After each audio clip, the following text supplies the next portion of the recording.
Hey guys, Kevin here. So, this week in the news, Richard Spencer was de-verified by Twitter, along with a bunch of other people considered to be alt-right.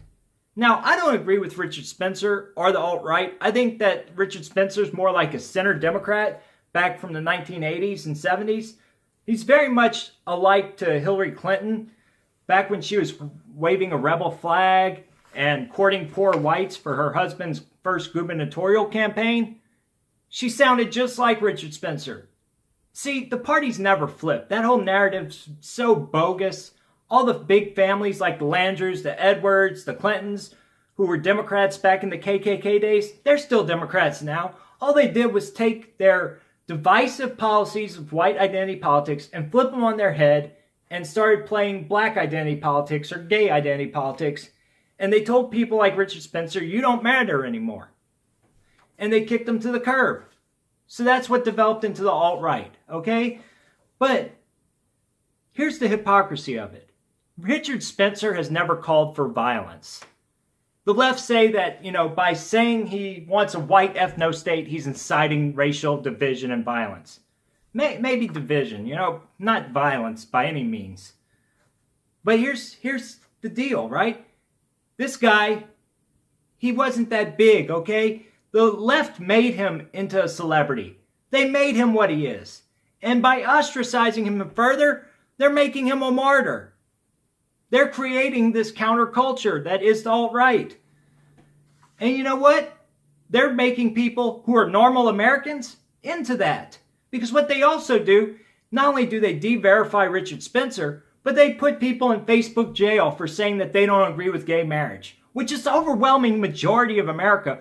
When gay marriage was put to a vote in leftist California, because of black and Hispanic voters, they overwhelmingly voted against gay marriage. It's still a very much mainstream belief in California that gays should not be married. If we had a direct democracy, the left say they love democracy, but they're not democratic because every time they lose, they want to overthrow the president, or they do something like they did in California where they said, screw you guys who voted against gay marriage, we're going to just push it through anyway. But see, when the left is using all these major platforms, or maybe I should say the corporations are using the left to push their agenda, and they are ostracizing people who share mainstream beliefs or beliefs that were mainstream maybe 10 or 20 years ago, they are creating a counterculture. They're also creating a very dangerous atmosphere. Because not only does that blue check mark say, hey, look, I'm who I say I am. There's other imposters out there. It also says that this is the kind of person Twitter wants to promote. And let's talk about the hypocrisy of it. Because Twitter recently promoted the hell out of a big story. And that story was, I'm going to teach all my kids not to be friends with white people, or something like that.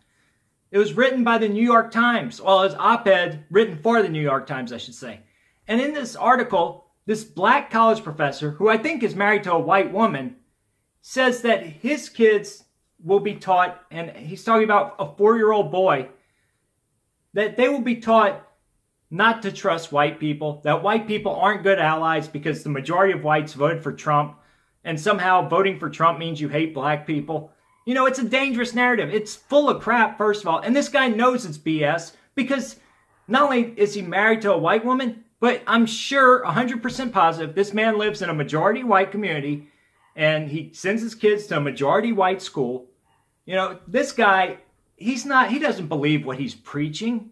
He's preaching divisiveness to meet an end game, an end goal, which is power. This is what it's all about.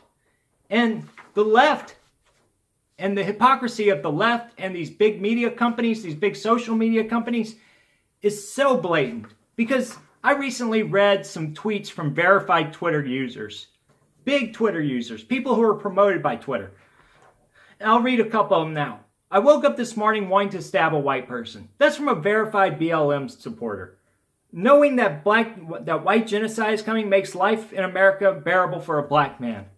That's from a BLM organizer, verified by Twitter. All I want for Christmas is white genocide. That's from a white college professor, verified by Twitter. See, these companies, they are actively promoting not just this fluff and garbage, but they're actually promoting and validating racists and actual people who are calling for violence. Meanwhile, they find somebody like Richard Spencer and they accuse him and project their actual violence and their actual racism onto him because he has a different opinion. Or maybe not Richard Spencer, but definitely some of these other people who are called alt-right and de-verified by Twitter, even though they're not even on the same boat as Richard Spencer. But even with that in mind, Richard Spencer never called for white or black genocide. Richard Spencer never said he wanted to wake up and stab a black person. But these people get a pass. And we see this with YouTube. You know, YouTube demonetizes videos that are very bland, that might be talking about how they disagree with, you know, trans people in the military, or they might talk about how they think that, you know, black crime is a problem, or something that talks about, you know, Islamic terrorism, whatever. YouTube is banning videos, demonetizing videos, deleting accounts like a certain someone we know. And at the same time, they're promoting people on trending that are pushing a far left agenda, a far left video about, you know, open borders or about third wave feminism, whatever. They're telling these other people, your voice doesn't matter. You have no place in our society. They're building an electric gulag for us to go rot in. And you know what happens when people are backed against the wall?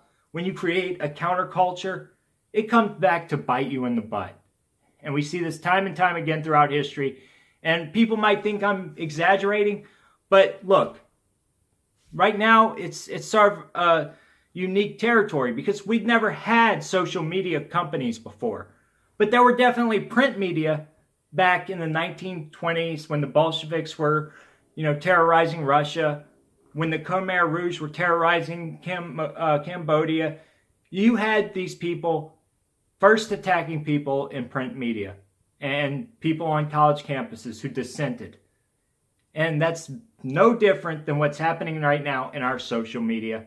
And it should be scary to the people who know history. And for those of you who don't, you need to go read about it. Read some Orwell.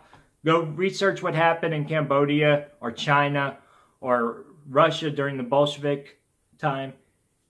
You'll find quickly that, you know, this is more significant than just somebody losing a blue check mark.